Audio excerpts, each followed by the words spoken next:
Thank you, and all the esteemed people on the dais, all esteemed audience. I'm going to primarily focus on the technical part of it, but I might, given the intensity of the problem, as more than eruditely explained to us by Shivasundar and Parakala, I might lure my way into the social aspects of it as well. I believe all of you are comfortable me speaking in English, otherwise I could resort to Hindi. English is better. Great, thank you. So there are three questions in front of us here. Is the digital ecosystem, citizen ecosystem at risk?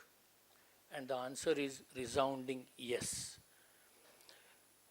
When I say digital ecosystem, it means if we pause for a moment, we realize that all of our existence today is digitized, whether it is your Aadhaar card, whether it is your driving license, ration card, whatever you can think of, it is all digitized, it's all available to the government and to everybody.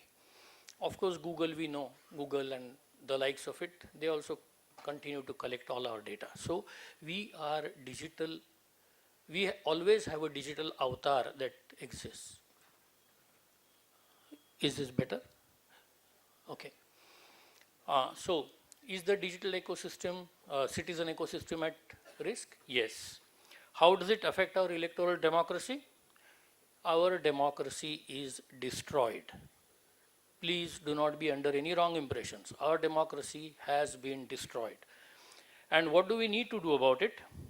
We have to reclaim our citizenship from being just mere subjects. There is a difference between a subject and a citizen.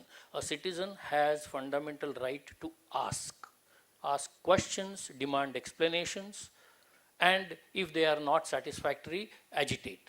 Subjects don't have those rights. Subjects used to be when there were kingdoms, not in democracies. So we have to rise up from being subjects and start being citizens again, start asking questions. As a matter of interesting information, there is a global watchdog called VDEM. They keep classifying different countries as per their democratic standing or autocratic standing or whatever. So in the last 2.5 years, we started, India as a country started from being a grey electoral democracy. It moved to grey electoral autocracy, and now for the last 4 months, we have been classified as confirmed electoral autocracy.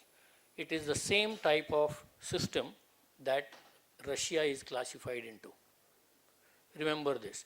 And while I'm saying this, I'll just share a number with you. In Russia, Putin comes with 95% of votes. We have read this many times, right?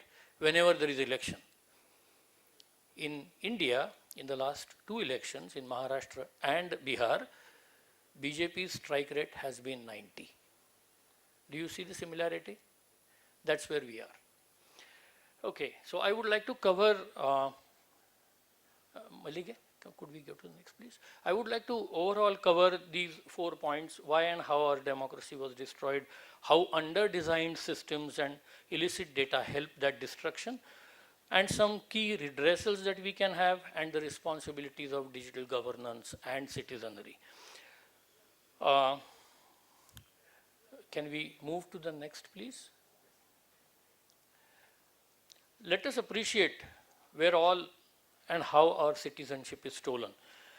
First of all, as I said, are we subjects or citizens is something that we need to ask ourselves.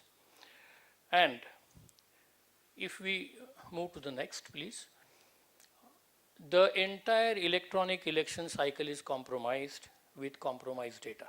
See, we have to understand this. In the old days, data was not as important. Today, everything is about data. When the electoral roll is digitized, it's data. When we go vote, the vote is electronic, that is data. When they count the votes, they count those electronic bytes, so that is data. So everything is data. Whereas what our procedures today we follow are all manual.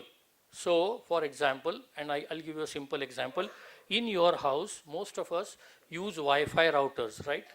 You have a Wi-Fi router. If your router is on, you can connect your phone to the router. Suppose you move out of the house, not too far away, maybe 10 feet. You lock the house. Will you still be able to connect to your Wi-Fi router? Yes. Locking the house does not stop the flow of the electronic signals. Now we have a control unit which has electronic data. How is the data locked? No, data is never locked today in India. We have been demanding it. Data is still open. What we lock is that box with a paper tape with signatures and that old seal and all that, right? Will it stop the electronic signals? No, it will not. Will it stop being tampered? No, we don't know. Now, if that box has a simple sticker on it, and if I change that sticker and put it onto some other box, can I swap those two boxes? Yes, I can. Where is the electronic lock? There is no electronic lock in this entire system. When you receive, I'll give you another example how you check.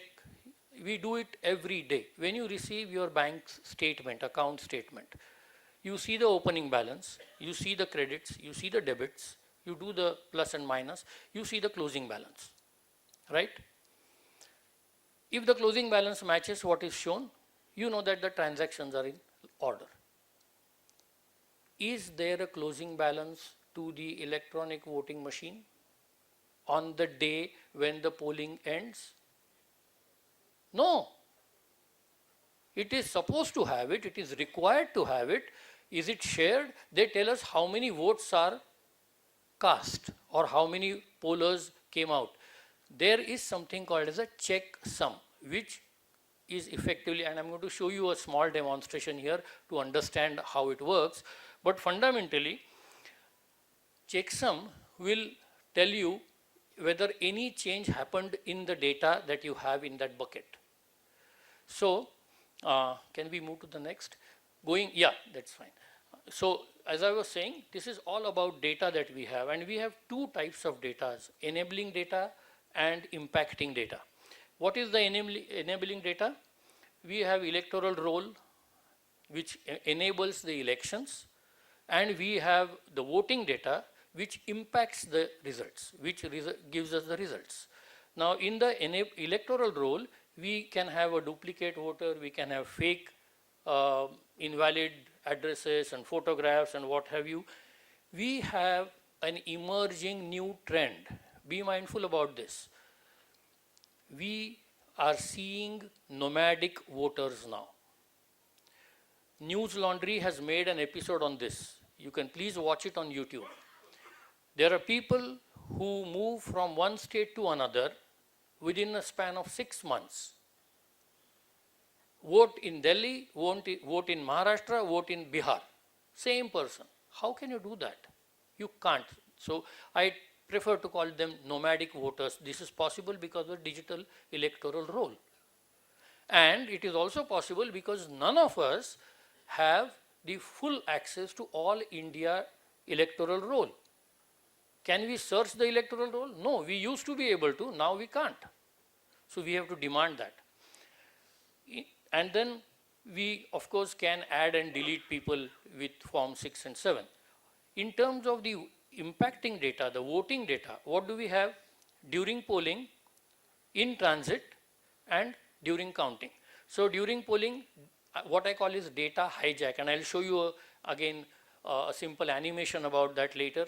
How you vote for something, but the actual vote is registered in somebody else's name, although you may see the VVPAT slip for the person you voted. The actual vote could be somebody else, registered in some other name.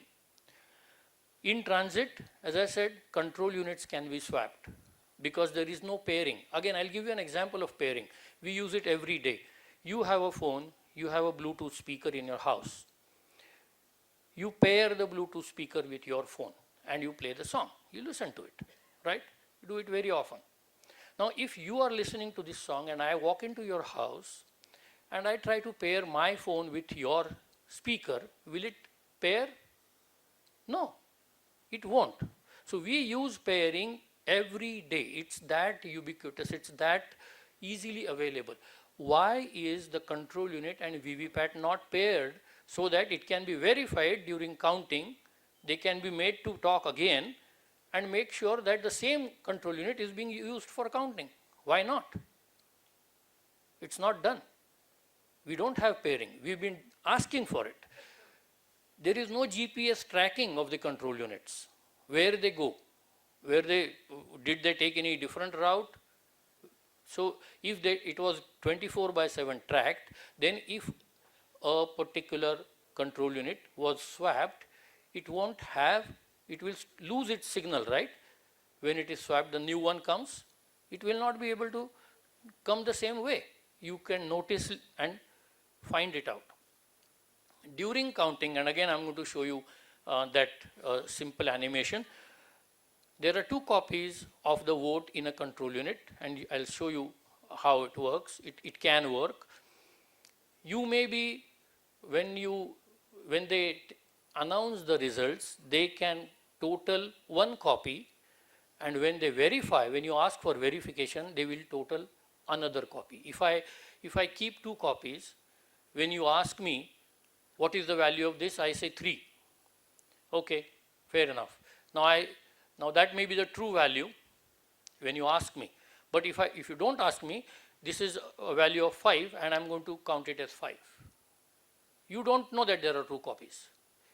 Only when you ask me, I'm going to say 3. Otherwise, I'm going to count this. That's the kind of thing that is happening.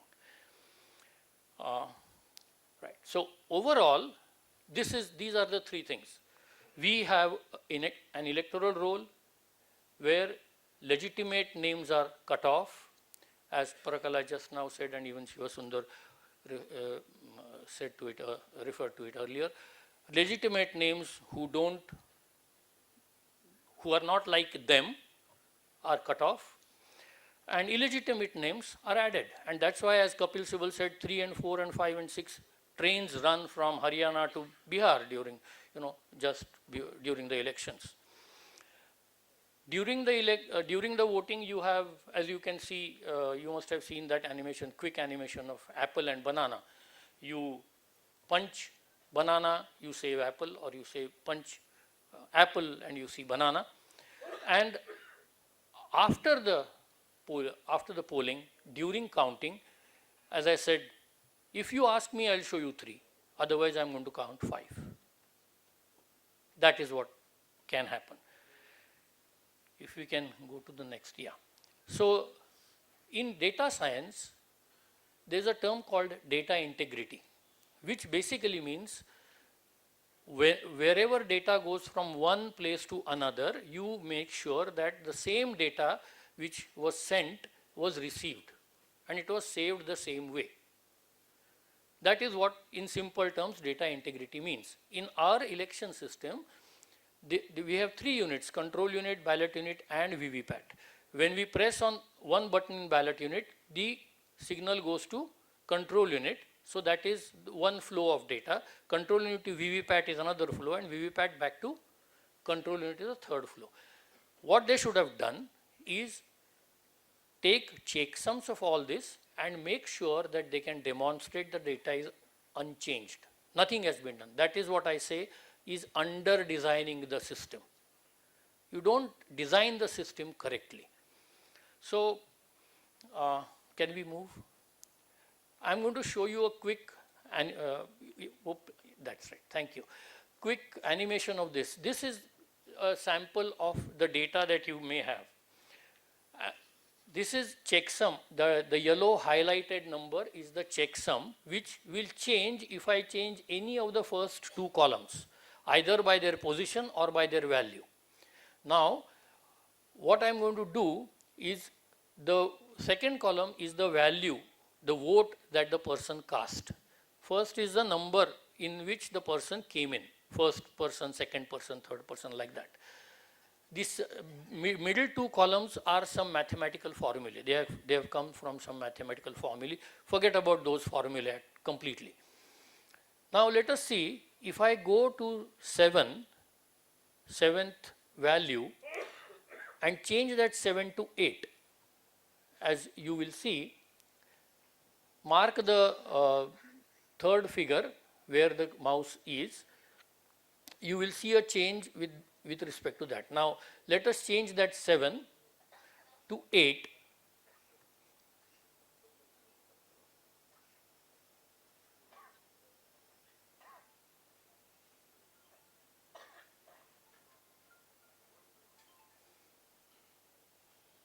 So the seventh candidate and eighth candidate, 7 means a vote for seventh candidate, 8 means a vote for eighth candidate. See, I just changed the 7 to 8 and that number changed. Did you see the change happen? Now we will change that 8 to 7. So effectively the number of votes that 7 got and number of votes that 8 got remain the same. But their order has changed, and even then you will see that the checksum changes. So, and this is not something new. This has been a world practice for last over 40 years. Every good programmer knows about this. This is not something that I have invented. No. This exists. But we don't use it. We don't use it because then any change would be caught. You see, you just saw that, right? 7 to 8, 8 to 7. That's it. Total number of votes to 7, total number of votes to 8 remained the same, but the control total or the checksum changed. Can we go to the next slide? Yeah. So this is the signal flow diagram as per the Election Commission of India. I'm not going to go into the details of it. We'll see the effect of that. Can we go to the next? Okay, we'll go to the next first and then come back here. Yeah, now look at this.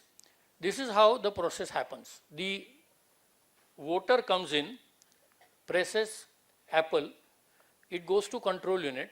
Apple tells VVPAT, I have received Apple, print Apple. It prints Apple, but tells the control unit, I have printed Apple, you save banana.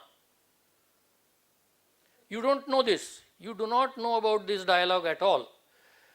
What they should have, the way they should have designed it is, when you press the ballot unit, the BU, you press Apple, the same signal should have gone at the same time to control unit and VVPAT. Then VVPAT would have printed Apple, ballot unit, control unit would have saved Apple. There was no reason why the VVPAT should have communicated back to the control unit. How can this happen? Before we go there, remember that there are two copies. If you can see on the screen, there is a kind of pinkish copy and a yellowish copy in the central unit on the top figure, right? These are the two copies of the vote that are stored in the control unit. Let me tell you one thing, how devious this can be. This was mentioned in the patent paper for the EVM. When I read this, I have been filing RTIs, quite a few, maybe 30, 40 so far. Not any of those have come back with any reasonable answer. That's a different thing. So I asked the Election Commission, how do you ensure that these two copies are identical, and when do you make the second copy? After I asked this, there was no answer. I rephrased it, asked again. After my second answer, now the patent paper from the patent's website, this is not Election Commission website, from the patent's website has disappeared. That is how devious things can be. You go to patent's file, website, you should be able to find even a 100-year-old patent. You are expected to find it. Now it is no more there. That patent for M1 is not available. So coming back to this, These are the two copies that I was mentioning to. Now let us come back to the earlier slide. See, there is another unit you might have heard about, the symbol loading unit. People keep on talking about it. The SLU, the symbol loading unit, which connects, which feeds the data 10 days before the election to the VVPAT. When we talk about generally EVMs, we have to also appreciate that EVMs before 2013 and after 2013 are two completely different machines. Before 2013, when there was no VVPAT, the EVMs were not aware of the location and the number candidates and whatever. So they were location agnostic, as we call it. It didn't matter whether the same EVM was in Tirupur or the same EVM was in New Delhi or somewhere in Kashmir or Gujarat or Maharashtra. Didn't really matter, or Karnataka. It would work the same way because it only stored the number associated with a button. It didn't print any symbol for you to see. So it did not need to know what the symbol was. With VVPAT, 10 days before the election, it becomes aware of which candidate is at which position. And VVPAT is the most powerful of all the three. So now this SLU, symbol loading unit, we are told, and again after repeated demands also, they haven't shown us the SLU. In fact, when they say that we had asked people to test EVMs, it's a false statement. They did not allow non-party people to examine. Even I have asked. They said, you are not from a party. I said, I don't want to be from a party. I am an independent Indian citizen.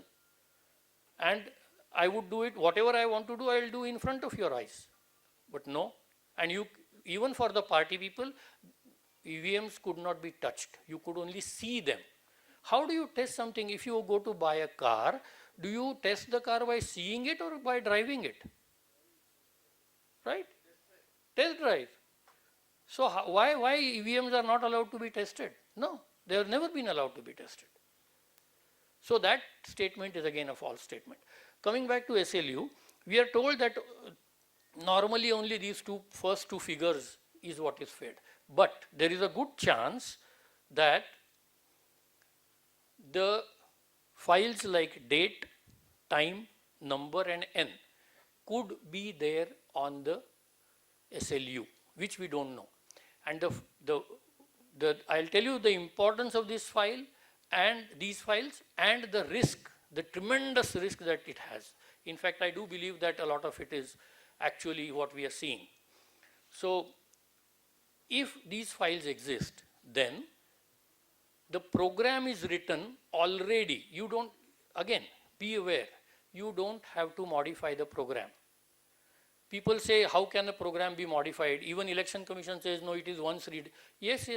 We are not saying you modify the program. No, not at all. You write the program in the first place in such a way that data will change the behavior of the program. I'll give you another example from your daily life. Most cars today have lights that come on automatically when it is dark, right? The program is already written in the car that if the light around you falls below certain level, headlights should come up. If that light goes above that value, the headlights should turn off. This program is already written. You don't change the program.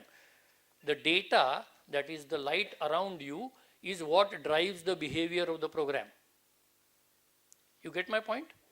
So you don't have to change the program. The program is already written. It depends on what data you give. Now, if there is a date and a time, and the program is written in such a way that only when on that particular date, after that time, so on 20/11/2024, after 11:59, the program will start behaving differently. And what will be that different behavior? It will start diverting every third vote, 3 number there, to the first candidate, 1 number there. Now, see, this SLU data is uploaded from a single room or single office which is with the Election Commission. It is downloaded by engineers all over India and it is fed to VVPAT. So all that modification can happen in one room for all the constituencies at one time. The engineers would not also know because they don't know what is there in the, they just download, they connect the SLU, upload the data and off they go. If you tested this EVM before 2011-2024 or after that date, it will behave normally. Only on 2011-24, after 12 o'clock, noon, it will misbehave till end of the day, end of that date. Even if you tested it at 11:30 on 2011-24, you will not notice anything unusual. That is how data can change everything. And for that, you don't have to change the program. This, unfortunately, what happened was because vote chori campaign was run with such fanfare, people took their eyes off this. People thought, oh, no, EVM was all not true really. EVMs are good. All that is happening is only vote chori here. No, there is a vote hijack. You vote for apple and it goes to banana, it's hijacked in between. You don't even know. Besides, what you see is the paper slip. The paper slip is showing you apple. But did you see banana inside? No. What is being counted? Is the paper slip being counted? No. It is the banana that is being counted. And when they want to show, give the results, they will count bananas. If you ask for verification, they will count apples. They have both. How do you know? You will never know. This kind of thing is happening. Both these are happening, and that's why I said all the three. We have to be aware of all the three. On one side, you have electoral roll, which is being fudged and manipulated. On the other side, you have this vote casting that is being manipulated. On the third side, you have these control units that can be swapped. Because the control units talk to each other as long as they are within that pool, whatever those 10 lakhs that they have, anyone can talk with anybody. So I replace one and all of them look alike, right? How would you know? It's only the number, the tag that is attached, which can be changed. And this is happening. I can't tell you how depressing or how devious it is, but it is. So can we go to and then we skip this? Yeah. So as I said, the impact of under design is another issue. Anyone from here who is done accounting, auditing, accounting, or even at home, when you tally something, you tally either with the totals and the process, as I said, or you have another reference to check it with, right? You verify something. In this entire system that we have, digital system, there is no verification. There is no copy. We saw Madhya Pradesh after elections, all the EVMs caught fire and they were gutted. There is no copy left anywhere to know what really happened. Now, see, if you were transacting with a bank and one day bank comes back to you and says, oh, you know what, our server caught fire. Now we don't know how much money you have. Will you work with such a bank? No. You would expect them to have a backup. Okay, your server caught fire, I have nothing to do with it. You have a backup, you restore my account details, right? It's basic expectation, isn't it? You won't work with such a bank. Why do we work with such election commission? Why? So, we'll go to the next slide, please. Again, I'll visit this. Uh, Again, we have voter list, we have voting using EVM, and we have vote counting using EVM. I have already talked about the problems. There are simple solutions. For voter list, we can use Aadhaar biometrics, and I'm going to come to that database sometime. What we can do is, it doesn't have to be connected to the EVM system. It can be an independent computer sitting at the doors of the polling booth. Person who walks in, his biometrics are taken. The computer is connected to the Aadhaar system. It checks for the person's, his or her name and residence. And if that address is within that polling booth area, then the person is allowed in. If not, the person goes out.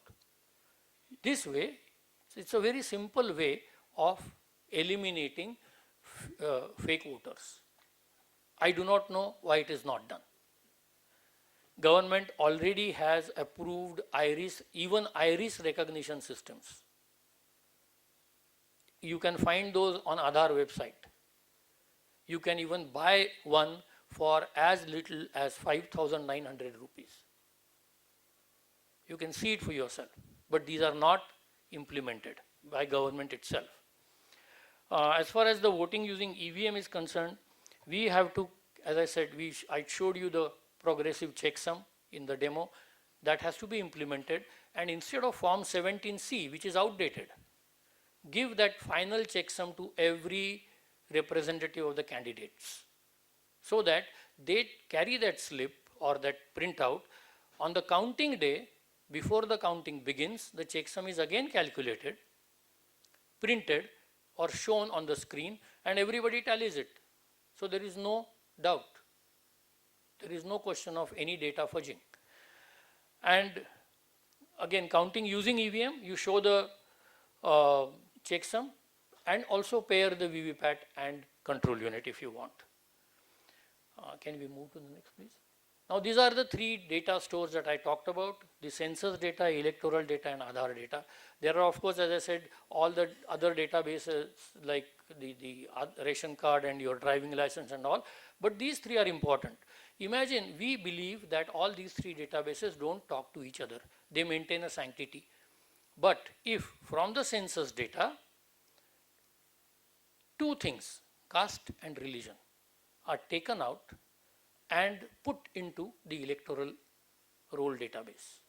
Now, you can easily, add to the granularity of a lane, segregate people by their caste or by their religion or what have you. I mean, census has so much of data. It depends on what you take. And that's just by a click. It doesn't take time now. Digitally, it's on the computer. It gives you a list. You can include, exclude as many people as you like. That is the risk. That's a huge risk. Just a thought. All of you will remember we saw and we read about Tata Group having board fights. I mean, they had some problems in their board, right? It was a corporate fight. We have a full-fledged Ministry of Corporate Affairs. Where did the Tata board go? They went to the Home Minister, not to the Minister of Corporate Affairs. Why? It's a legitimate question, right? When you have another ministry which is supposed to deal with only corporate affairs, why do you go to Home Ministry? Look at the entire electoral system. The two companies that manufacture EVMs, the Bharat Electronics and the Electronics Corporation of India, they have 4 members each of BJP on their director board, both of these companies. The Election Commission, less said the better. The Supreme Court, they are in the back pocket, they sit on them whenever they want. The only thing that is not under their direct control is the electoral roll, because electoral roll is its administration and management is done by Tata Consulting, TCS, Tata Consultancy. Now, if you can connect the dots, I don't have to say the rest, right? So that is the huge risk that we run with our digital citizenry. The very fact, let me divert a little, the very fact that even after SIR in Bihar, they had to add 3 lakh voters tells you that the SIR failed. Their claim was we will get a pure voter list. The expectation would be not a single voter would be added after the SIR was over. If you buy a water filter with the expectation that there will be no germs, then I come back to you and say, you know what, after this water filter, this glass of water, you put through this ultraviolet or whatever, because there may be some germs in it. Would you believe that water filter? You will not. The very fact that 3 lakh people were added tells you that SIR is a complete failure. Complete. Even if it was 1, I would have said the same thing, but with 3 lakhs, it's a huge number. Okay, and to end, why did we get there and how did we get there? To the place where we are a confirmed electoral autocracy today. We are no more classified as democracy. We have 4 major components to blame: politicians, bureaucrats, judiciary, and we the people. Prakala has already talked about we the people being happy with whatever is happening. But the politicians, they make unethical laws. For example, the current election commission, the law they made in 2023, that election commissioner cannot be charged with anything till death, which basically fundamentally means that that post is above the law, which is against the fundamental democratic principles. Nobody is above the law is the first principle. Now you've created a person who is above the law, so he or she can do whatever with a complete impunity. Coercive, criminally acting government working against the people, this can be said about any government. We have tolerated all. We should not be tolerating those. Absence of strong people-centric, active and capable opposition. We have seen this for the last decade. Opposition is not able to up the game and take it up to the government so that they change their course. But politicians are not the only responsible people. The bureaucrats are, because they do not consider themselves accountable, responsible to the people. They are completely corrupt. We see this every day. I don't have to talk about it. I'm just bringing it up. Judiciary, less said the better. Look at our few topmost positions in the judiciary for the past few days. Spineless, immoral, incompetent, valueless individuals with records of molestation. Somebody molested a lady. Somebody had divine insights, which in other words are called psychotic disorders. Somebody gave false testimonies saying that, oh, my car was used. Perjury. And somebody has tax evasion amounting to crores. These are our top judicial occupants. Less said the better. And people, we have stopped caring about our freedom. If we do not fight for our freedom, nobody else will. Socrates said, people can be great, people can be free without being great, but nobody can be great without being free. We have to remain free. We have to fight for it. So, one last point, just to address, can we go 3 slides ahead? Data storage cost, we are told that they are deleting data after 45 days. I just make quick calculations, and to highlight, data of 100 crore people's votes with the checksums, if it is stored in the cloud is 3 times costlier than a hard disk, locally available hard disk. But if it is stored in the cloud, will cost government 3,333 rupees a year for 100 crore people.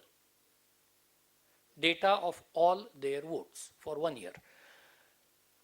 Data of all the video for all of India's every polling booth will cost 2.1 crore rupees a year. Just 2.1 crore. All videos, all polling booths. And they tell us they destroy data after 45 days. You can make out where we are going. So, what we must do, can we go 2 slides ahead? Another one.